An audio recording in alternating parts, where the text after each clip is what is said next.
ये टॉपिक 6 है तुम्हारा, marketing philosophies. Right.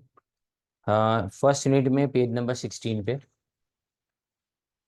Explain marketing philosophy and types of marketing philosophy concept. MCQ के लिए most important question.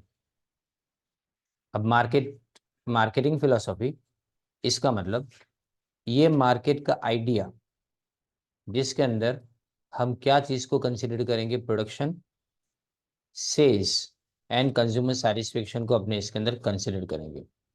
Marketing philosophy is regarded as very simple yet of utmost importance. यानी बहुत important topic है ये तुम्हारे लिए। At it is it's very core यानी उसका जो हार्ट, दिल होता है ना, is the concept of striving to satisfy the customer's needs and wants while at the same time achieving the organizational goals। ये क्वेश्चन मार्क काम का नहीं है कुछ भी। यानी मतलब कंज्यूमर के गोल्स को वो तो पूरा करेंगे जब अपने, लेकिन साथ में हम ये भी देखेंगे कि ऑर्गेनाइजेशन के गोल्स को अचीव कैसे किया जाना चाहिए। अब ये जो टाइप्स ऑफ मार्केटिंग फिलोसॉफी है ना, उसमें कुछ वर्ड्स के ऊपर फोकस करना है आपको, और ये बिल्कुल सिंपली समझ में आ जाएगी। देखिए पहले द एक्सचेंज कंसेप्ट, यानी जिसको बार्टर सिस्टम बोलते हैं, बेटर नहीं है, बार्टर सिस्टम, BARTER। अब इसमें the exchange concept of marketing, as the very term indicates, holds that the central idea in marketing is just an exchange of a product। यानी हम सेलर और buyer के बीच में प्रोडक्ट को सिर्फ एक्सचेंज कराएंगे, अदला बदली। There are firms which operate with the belief that business and marketing is simply a matter of giving a product to someone in exchange of some money from him। यानी हम ऐसा मान के चलेंगे कि उसके पास से अपने पैसे लिए और हमने उसको प्रोडक्ट बेच दी। It is shortage sided view and the least evolve view on. Evolve का मतलब डेवलप्ड, कम से कम डेवलपमेंट वाली ये सिस्टम है। मार्केटिंग एक्सचेंज से बहुत ज़्यादा है। फिर इसके बाद में द प्रोडक्शन कंसेप्ट, जिसका मतलब होता है मास प्रोडक्शन करना। सिर्फ प्रोड्यूस करो, प्राइस लो रखो और अवेलेबिलिटी ज़्यादा होनी चाहिए प्रोडक्ट की। The production concept holds that business can be managed by maximization of production and the resultant lower unit cost and low price। यानी प्राइस कम रखो, कॉस्ट कम रखो और प्रोडक्शन जितना हो सके उतना ज़्यादा करो। The assumption is that consumers go solely by price. हम एज्यूम करके चलते हैं कि कंज्यूमर को सिर्फ प्राइस से सलूकार है, बाकी कोई चीज़ उसके लिए मायने नहीं रखती है। The organisation protect practicing this concept, production dominates the thinking and marketing is a mere appendage to production। यानी मतलब जो हम मार्केटिंग समझते हैं ना, उसको क्या मानते हैं, अपेंडेज। अपेंडेज मतलब एडिशन, वधारो। while a lower price is certainly advantageous, its role is emphasized। हमने खाली क्या बोला है कि प्राइस को कम रखो, यानी चाइना की मेंटालिटी, समझे, कम प्राइस पे बेचते जाओ। Consumers actually go by a variety of considerations besides price. लेकिन कंज्यूमर सिर्फ प्राइस पे ध्यान नहीं देता, कंज्यूमर बहुत सी बातों को ध्यान में रखता है। The production concept fails to serve as the right business philosophy. लेकिन वो एक सही तरह की बिजनेस फिलोसॉफी नहीं मानी जाती है, क्योंकि इसमें क्या, प्राइस को कम रख के क्वालिटी के साथ में कॉम्प्रोमाइज करने की बात की जाती है। फिर the product concept, innovation, features, best quality and better performance. अब यहाँ पे सेंटर में प्रोडक्शन नहीं है, प्रोडक्ट है। प्रोडक्ट को हीरो बना दिया जाता है। प्रोडक्ट के अंदर इतनी क्वालिटी अच्छी बना दी जाती है ना कि लोग ऐसा मान के चलते हैं कि प्राइस देखे बिना प्रोडक्ट को खरीद लेंगे ऐसा। For another category of companies, product excellence is the supreme thing. They are obsessed with the product, its quality and its features more than with customer and his needs. वो customer या तो उसकी ज़रूरतों के बारे में बात नहीं करेंगे, इसके बारे में बात करेंगे, उसकी क्वालिटी के बारे में, उसके फीचर्स के बारे में। Right, this is the product concept, it is different from the production concept. While production concept पे अपने हाई वॉल्यूम पे डिपेंड करते हैं और लो प्राइस के ऊपर डिपेंड करते हैं। हम प्रॉफिट के बारे में बात करेंगे, लेकिन प्रोडक्ट कंसेप्ट में प्रोडक्ट को एक्सेलेंट बनाया जाता है। उसकी प्रोडक्ट को इम्प्रूव करेगी कंपनी, नई नई प्रोडक्ट को मार्केट में लाएगी और well design engineer and good quality product market में आएगी, यानी क्वालिटी के अंदर कोई कॉम्प्रोमाइज नहीं किया जाएगा। फिर सेल्स कंसेप्ट यानी एग्रेसिव सेलिंग, बेचो, कस्टमर को बेचो, बस खाली जितना भी ज्यादा हो सके उतना प्रोडक्ट को बेचो। इट इज अ कंसेप्ट और an idea which lays emphasis on the sale of goods and services and not the underlying need or want, and it does not really matter whether the products are actually needed by the customer or not. मैं ये नहीं देखता कि customer को ये जरूरत है कि नहीं प्रोडक्ट की, मैं खाली ये देखता हूँ कि बस ये प्रोडक्ट बिकनी चाहिए, कुछ भी हो जाए। यानी मैं प्रोडक्ट बना के उसको बेचने की फिराक में हूँ। मुझे ये मतलब नहीं है कि कंज्यूमर को क्या चाहिए। कंज्यूमर को अगर नहीं भी चाहिए तो भी बेच दूंगा मैं, समझे ना। क्योंकि इसमें मेन एम क्या होता है, सेल का होता है, and not whether the product is actually required. यानी हम ये नहीं देखते कि प्रोडक्ट की सही में जरूरत है भी कि नहीं है। It is one of the parts of the marketing concept, ये मार्केटिंग कंसेप्ट का एक हिस्सा है। Profitability is achieve through sales volume, but it is not favourable in a competitive environment. यानी ये किस में ज़्यादा अपने नहीं चलता, कंपटीशन में नहीं चलेगा, क्योंकि कंपटीशन में हमेशा कंपनी दूसरी तुम्हारे लिए बेटर प्रोडक्ट की बात करती है। Here the buyer beware concept is followed, where buyers should be vigilant because marketing sales making sales becomes the primary concern of companies। यानी कंपनी को ध्यान नहीं रखना है, खरीदने वालों को ध्यान रखना है। बायर को हमेशा तकेदारी के साथ में प्रोडक्शन के ऊपर ध्यान रखना पड़ेगा, क्योंकि अगर प्रोडक्ट बेचने निकलेगी ना कंपनी, तो देखेगी नहीं कि बायर को वो सेटिस्फाई कर रही है कि नहीं कर रही है, वो उसको कोई भी तरह से बाटले में उतार के प्रोडक्ट बेच देगी, समझे।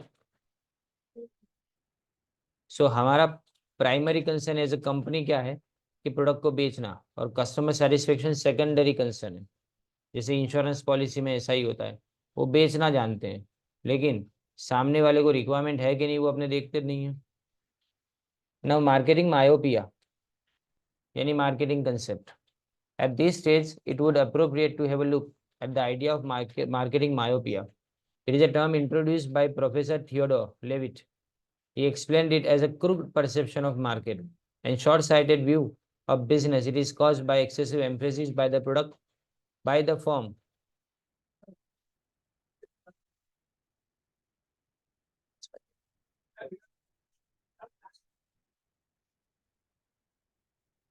The customer concept model can be used to determine where the firm almost forgot the existence of customer.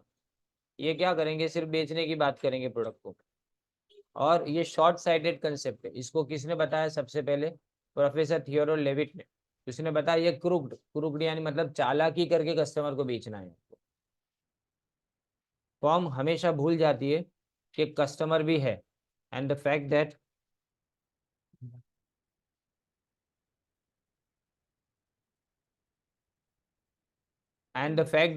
the product after all is just means for satisfying a particular need of the customer.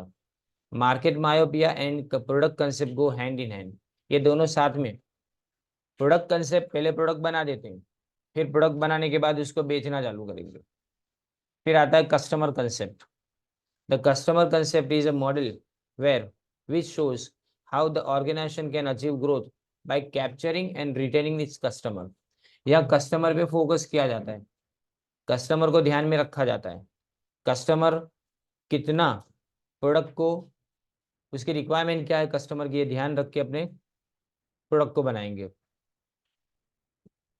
और the model can be use in product market as well as service market. जैसे 1-to-1 marketing, engineers, doctor, CA, lawyers, ये सब पहले customer की requirement पूछेंगे। Doctor क्या पूछेंगे, कौन सी बीमारी है वो, और इलाज हर बीमार का अलग से किया जाएगा। अब इसके बाद आता है societal concept. The societal marketing is a marketing concept that holds that a company should make marketing decisions not only by considering consumers' wants the companies requirement but also societies long term interest. मतलब वो product मत बेचो जो consumer के लिए और society के लिए हार्मफुल हो। एग्जाम्पल, सिगरेट के पैकेट के ऊपर जो वार्निंग छापी जाती है या शराब की बोतल के ऊपर जो वार्निंग छापी जाती है सोसाइटल कंसेप्ट में आती है। प्रोडक्ट बिकेगी जरूर, लेकिन प्रोडक्ट बेचने से पहले कंज्यूमर को वार्न किया जाएगा कि ये प्रोडक्ट आपके लिए नहीं बनी है। The societal marketing concept holds that the organization's task is to determine the needs, wants, and interests of a target market and to deliver the desired satisfactions more effectively and efficiently than competitors in a way that preserves or enhances the well-being of both the individual consumer and society in general। मतलब दोनों के लिए जो फायदेमंद product है वही market में बेची जाएगी। राइट, अब यहाँ पे डायग्राम में आप देख सकते हो सोसाइटल मार्केटिंग में 3 चीजों को ध्यान में रखा जाता है। पहली बात सोसाइटी का वेलफेयर, दूसरी बात कंज्यूमर यानी उसकी नीड्स एंड सेटिस्फेक्शन, और थर्ड कंपनी के ग्रोथ को भी ध्यान में रखा जाएगा इसमें।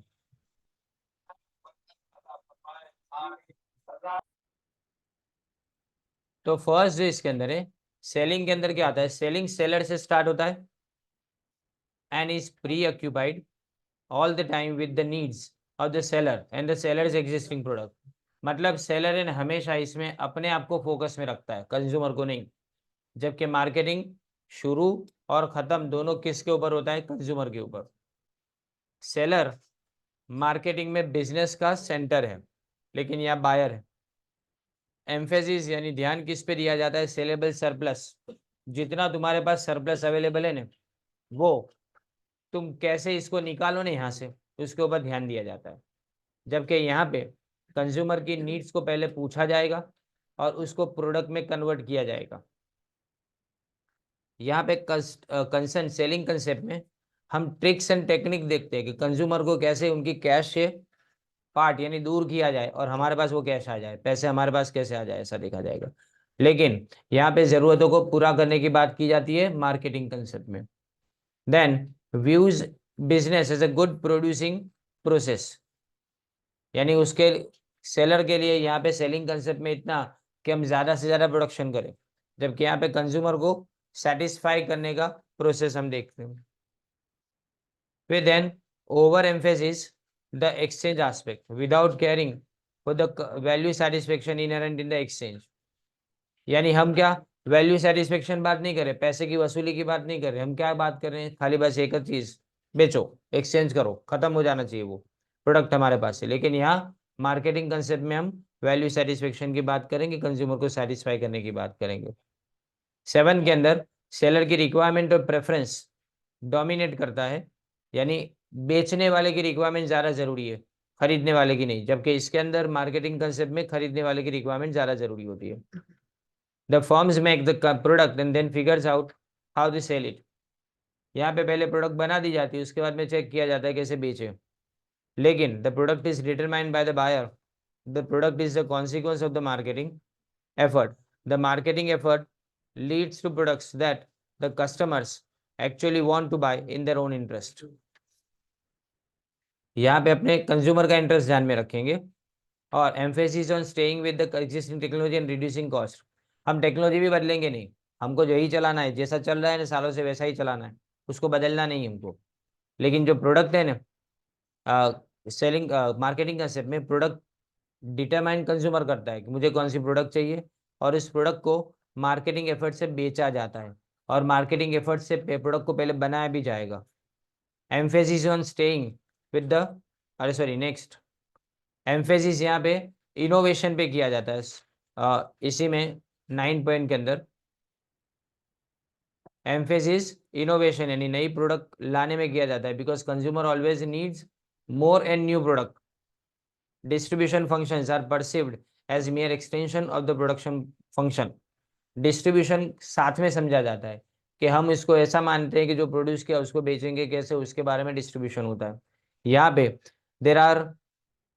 they are seen as vital services to be provided to the customer, keeping customers convenience in focus। तो कस्टमर की जरूरतों को और कन्वीनियंस को जरा ध्यान में रखा है। एक ही बात गोल गोल घूम रही है, पर सेलर का मोटिव 11th में लिखा है कि मार्केटिंग कम्युनिकेशन को डोमिनेट करना, मतलब मैं जो बोलूँ वही सही है, सेलर ऐसा मानता है। जबकि यहाँ पे मार्केटिंग कम्युनिकेशन में कस्टमर की सेटिस्फेक्शन और कस्टमर की रिक्वायरमेंट पे ज़्यादा ध्यान दिया जाता है। फिर cost determines the price, 12th के अंदर लिखा है कॉस्ट, जितनी ज़्यादा प्राइस उतनी ज़्यादा कॉस्ट को रिड्यूस करने की बात करेंगे यहाँ पे। जबकि यहाँ पे प्राइस पहले कंज्यूमर का सेटिस्फेक्शन, कस्टमर पहले प्राइस डिसाइड करता है, फिर उसके बाद में हम कॉस्ट को डिसाइड करते हैं उसकी। एम्फेसिस ऑन समहाउ सेलिंग, किसी भी तरह से बेचना, यहाँ पे कोई कोऑर्डिनेशन नहीं है, पूरा मार्केटिंग टास्क नहीं देखा जाता।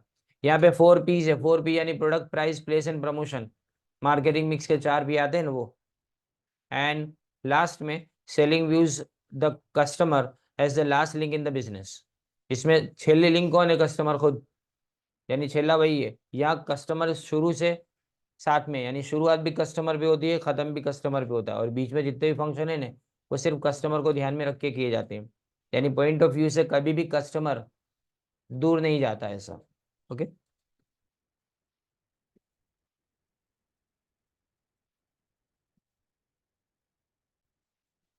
अब इसमें देखो macro environmental trends and forces. First topic,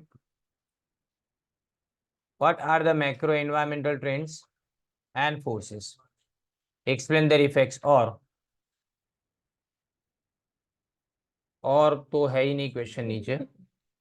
to get and grab the opportunity, सबसे पहले मैक्रो का मतलब पूरा ज्यादा जो एरिया कवर करते हैं उसको मैक्रो, माइक्रो यानी सिंगल यूनिट। अब इसमें to get and grab the opportunities the marketers have to identify the trends in the macro environment.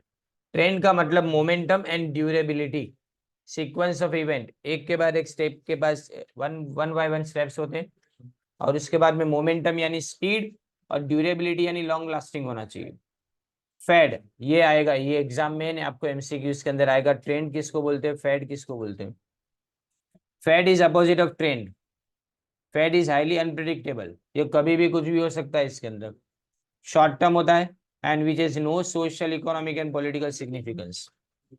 The new product और its marketing programme will be more successful if it is in line, with strong trends rather than fads. fads नहीं चाहिए अपने को, क्या चाहिए? Trends चाहिए।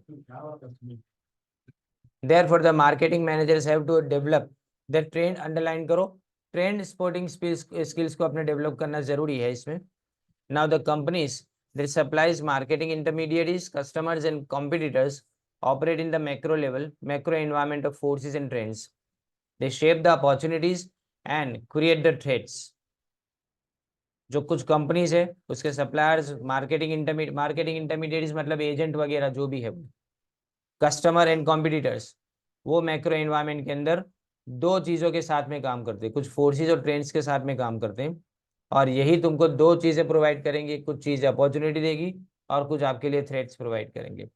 इन global world there are 6 major forces like demographic, economic, socio cultural, natural, technological and political, legal. ये uncontrollable है, non controllable which company has to monitor, यानी कंपनी इसको कंट्रोल नहीं कर सकती, ये बाहर के फैक्टर्स है। इसमें सबसे पहले डेमोग्राफिक एनवायरनमेंट, डेमोग्राफिक यानी पॉपुलेशन के trends. Marketers are very much interested in the following elements in the demographic environment. पहले world wide population growth, marketers monitor the population growth because certain resources, fuel, wood, minerals are limited, and the population growth is highest in those areas which can least support the high population. For example, Chinese government limits families to 1 child per family. The toy marketers found that parents, grandparents, great grandparents, aunts and uncles pamper these little emperors. China के अंदर एक बच्चा, तो एक बच्चा तो इसको little emperor यानी राजा बोला जाएगा, बराबर ने, तो ये बादशाह की तरह से राज करता है फैमिली के ऊपर। तो सारे बच्चे जो है ना उसके लिए प्रोडक्ट्स बनाई जाती है। अब पॉपुलेशन एज मिक्स को 6 अलग अलग कैटेगरी में डिवाइड किया, याद रखिए कितनी कैटेगरीज में, तो 6 कैटेगरीज में। प्री स्कूल, फिर टीन्स, यंग एडल्ट 25 से 40 वाले, मिडिल एजेड 40 से 65, ओल्डर एडल्ट यानी 65 plus. In India 6% population 60 plus के अंदर बिलोंग करती है, which is expected to become 9% by 2025 यानी अगले साल। The marketers can increase their efforts for club membership, travel plans for older people.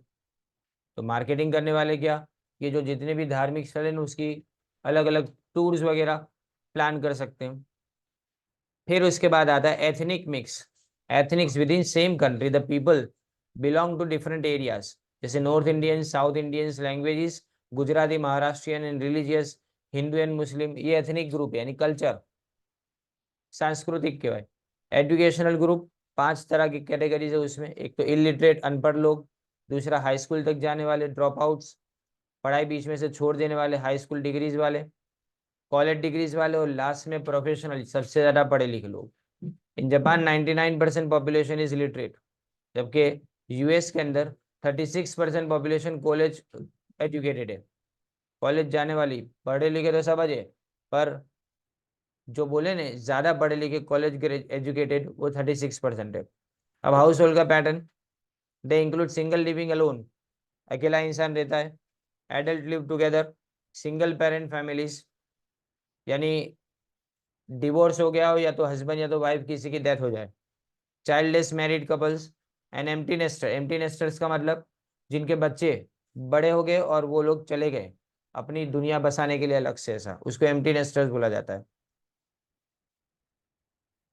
Empty nesters nest of bird के ऊपर से आता है, चिड़िया इसका घोंसला खाली हो गया यानी मतलब बच्चे उड़ गए, इसलिए एम्प्टी नेस्टर्स हुआ ना, अपने यहाँ पे भी वैसा है। हाउस होल्ड पैटर्न्स के अंदर देखो, इसके लिए अलग अलग रिक्वायरमेंट्स, तो अपने होम अप्लायंसेस फर्नीचर सबकी रिक्वायरमेंट्स अलग होती है। Then geographical shifts in population, it means migration from rural to urban areas and then to suburban areas. गांव से सिटी में आते हैं लोग, और सब अर्बन एरिया यानी मतलब सिटी से बाहर पर नजदीक। फिर economic environment, the marketers focus their attention with the trends in purchasing power of the people. लोगों का परचेसिंग पावर कितना रहेगा उसके ऊपर ध्यान दिया जाता है, यानी अभी करंट इनकम कितनी है, सेविंग्स क्या है, डेट एंड क्रेडिट अवेलेबिलिटी कितनी है। All this can affect the products of high income consumers and price sensitive consumers. दो तरह के कंज्यूमर्स है, एक तो हाई इनकम वाले कंज्यूमर्स और दूसरे प्राइस सेंसिटिव कंज्यूमर। अब प्राइस सेंसिटिव कंज्यूमर्स में कौन आते हैं, जो प्राइस को देख के प्रोडक्ट परचेज करते हैं, उनके लिए प्राइस सबसे ज्यादा मायने रखती है। अब इनकम डिस्ट्रीब्यूशन, अब इनकम डिस्ट्रीब्यूशन में 4 तरह के industrial structures such as subsistence economies, यानी जिसके अंदर मार्केटिंग अपॉर्चुनिटी बहुत कम है। ये लोग है ना बेसिक चीजें खरीदते हैं, रोज की जिंदगी की जरूरतें खरीदते हैं क्योंकि गरीबी बहुत ज्यादा है। रॉ मटेरियल एक्सपोर्टिंग इकोनॉमिक्स, जैसे जहर जो है वो कॉपर, इसके पास रॉ मटेरियल में से फिनिश गुड्स बनाने की ताकत नहीं है पर वो रॉ मटेरियल एक्सपोर्ट कर सकती है। Saudi Arabia exporting oil, exporters of equipment, tools and luxury goods. Industrialising economies, for example India and Philippines with few rich class and huge middle class. ये इंडस्ट्रियलाइजिंग, रिच क्लास कम है लेकिन middle class के लोग ज्यादा है India में। And industrial economy, ये US UK rich market है इनके अंदर। Saving debts and credit availability, US के अंदर debt to income ratio very high है, मतलब इनकम कम होती है लेकिन उसके सामने डेट बहुत ज्यादा क्रिएट कर लेते हैं। As a result the expenditure on housing and large ticket में स्लो डाउन, एंड हाउसिंग के ऊपर जो खर्चा है ना वो कम हो जाता है। अब इसके बाद में outsourcing and free trade. Outsourcing is considered as competitive necessity but it is a cause of unemployment for domestic workers. अगर अमेरिका में यहाँ के लोग जाके काम करेंगे या तो अमेरिका का काम इंडिया को मिलेगा तो वहां के लोग बेरोजगार हो जाएंगे ना। It increases savings and cuts down the labour cost. Free trade means unrestricted movement of goods and services between countries. तो फ्री ट्रेड का मतलब कोई भी कंट्री से दूसरी कंट्री के अंदर गुड्स आराम से जा सकते हैं। And the last one, social culture, social culture and environment. Social and culture and environment include people's values and norms. Values यानी अपने बोलते हैं ना किसको सही गलत माना जाता है वो। The marketers study the core cultural values, the subculture, and shifts in the values over a period of time. High persistence of core values. अब कोर वैल्यू कई बार ऐसा नहीं कि समाज है ने अपनी कोर वैल्यूज को छोड़ता नहीं है, and the marketers can change, belief को छोड़ता नहीं है। और हाई परसिस्टेंस में देखो, the people have core values and beliefs derived from parents and reinforced by school, religious institutions, business and government, as well as secondary beliefs and values. The marketers can change secondary values but not the core values. तुम्हें ना ऊपर की value को change कर सकते हो, किसी का पहनने का तरीका बदल सकते हो, लेकिन किसी की मानसिकता नहीं बदल सकते। For example, mother against drunk driver does not try to stop the sale of alcohol, but it tries to promote the idea of appointing such driver who does not drink. वो मना नहीं कर दी कि सामने वाला दारू पीना बंद कर दे, ऐसा नहीं बोलती, पर ऐसा कि मेरे वहां पे जो ड्राइवर आए ना वो दारू पिया हुआ नहीं होना चाहिए, ऐसा। फिर existence of sub culture, each culture is sub culture. The marketers focus their attention on teenagers because they are the trendsetters in music, fashion, entertainment and attitude. ये लोग ट्रेंड को सेट करने वाले हैं, यहाँ से ट्रेंड शुरू होता है, इसीलिए म्यूजिक के अंदर हमेशा म्यूजिक जो बनाया जाता है वो टीनेजर्स के लिए बनाया जाता है। Shifts of secondary cultural values through time, there is a change in secondary core values over a period of time. For example, earlier पहले ने लोग हीरोज को देख के, फिल्मी हीरो को देख के फैशन करते थे, रॉक स्टार्स को देख के, लेकिन अभी दूसरे हीरो को भी देखते हैं समाज के, बराबर ने। कोई बिजनेसमैन को भी देखा जाता है, घर के अंदर कोई बड़ा इंसान हो जिसने ज्यादा सक्सेस किया उसको भी देखा जाता है। तो यहाँ से भी ट्रेंड सेट हो सकता है। इसके बाद के दूसरे जो टॉपिक्स है वो कल करेंगे।